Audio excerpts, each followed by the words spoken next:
Election has been anything but ordinary. We're talking 2 assassination attempts, a criminal conviction, a late departure of the candidate, and then the rise of a new contender who could make history as the first female president. And then it could be the closest race in history, and polls open in 30 minutes. It may take days before we know the winner in the face-off between former President Trump and his running mate, Ohio Senator J.D. Vance, and Vice President Kamala Harris and Minnesota Governor Tim Walz. This morning we have team coverage for Election Day. Ariana Manise is going to have a look at the local races we got to keep our eyes on. Molly Oak is tracking what we can expect for election results with all those people early voting. But first, let's kick it off with Liza Lucas. Liza, you got some big reminders before polls open here in just about 30 minutes.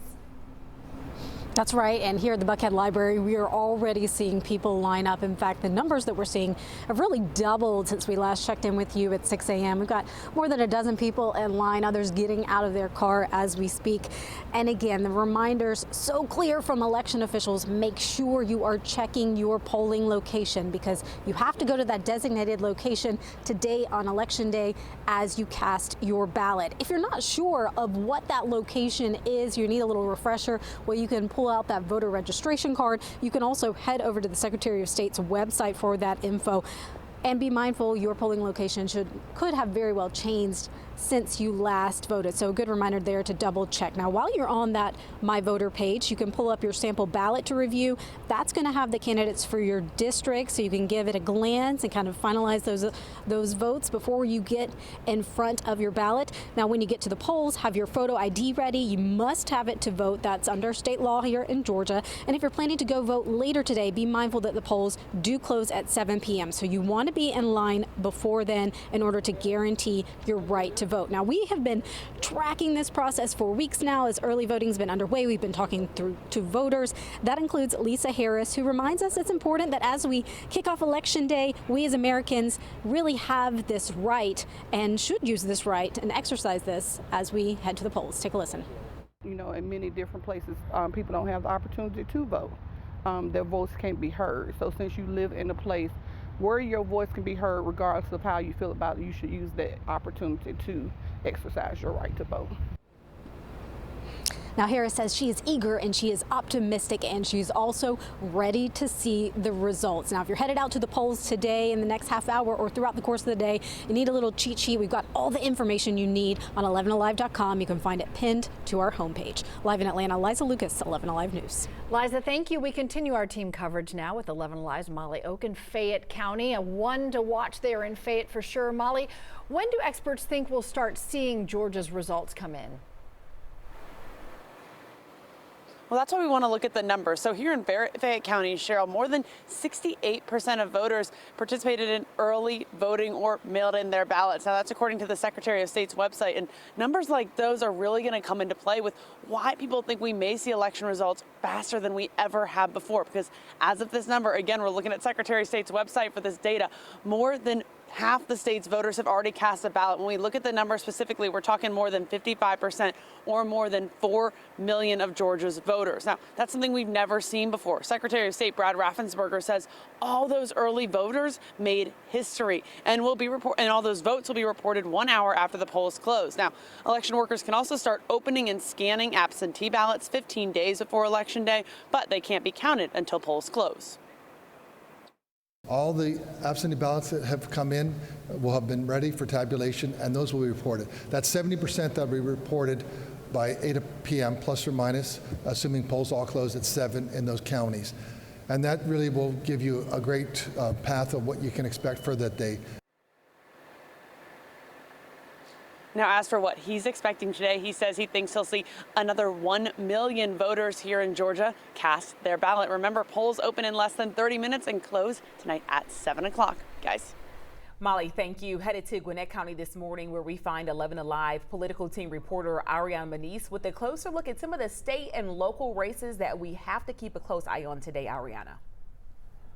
Good morning, Aisha. Voters today, they'll decide on the control of the state legislature, also control of your county judicial system, and statewide amendments that could impact your wallet. The power of the Gold Dome will be decided this Election Day. As of right now, Republicans control both chambers. All 56 state Senate and 180 state house seats are up for election, and a large number are running uncontested. Top races we're following in the state Senate District 48. Republican State Senator Sean Steele is trying to hold onto his seat as he faces Democrat Ashwin Ramaswamy. Steele was indicted in the Fulton County election interference case, accused of signing documents falsely stating former President Trump won Georgia in 2020. And in Gwinnett County, we're tracking races for the State House District 48, 99, 105, and 108 on whether they flip and if the incumbent will remain in office. In Fulton County, District Attorney Fonnie Willis is facing a challenger. She's running against Republican Courtney Kramer.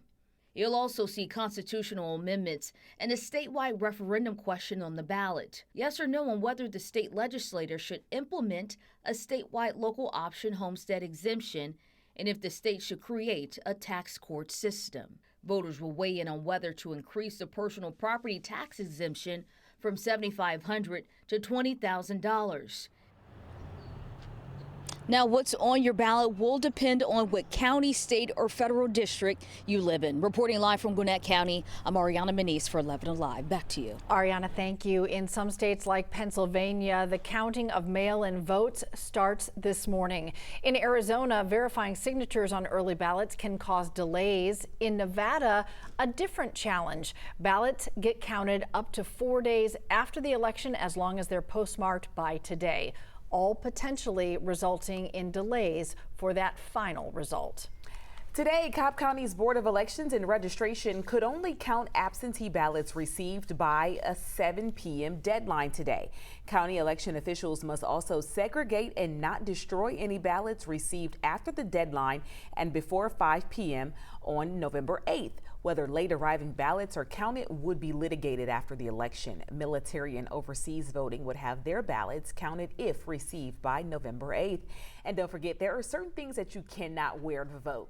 State rules say here in Georgia, if you wear anything promoting a candidate on the ballot, you will not be allowed in the polling place. If you do, poll workers can turn you away or even ask you to change. State law also says you cannot wear any campaign gear within 150 feet of a polling location, inside any polling place, or within 25 feet of any voter standing in line to vote.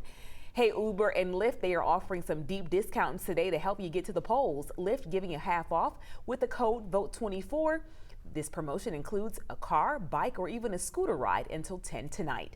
It is limited to 1 ride per person. Uber also giving 50% discounts. That offer ends at 11:59 p.m. We'll be live streaming coverage of the race for the White House and all the Georgia results with county by county analysis as the results come in, starting at 7 p.m. Once the polls close. You'll find that full coverage on 11 Alive Plus.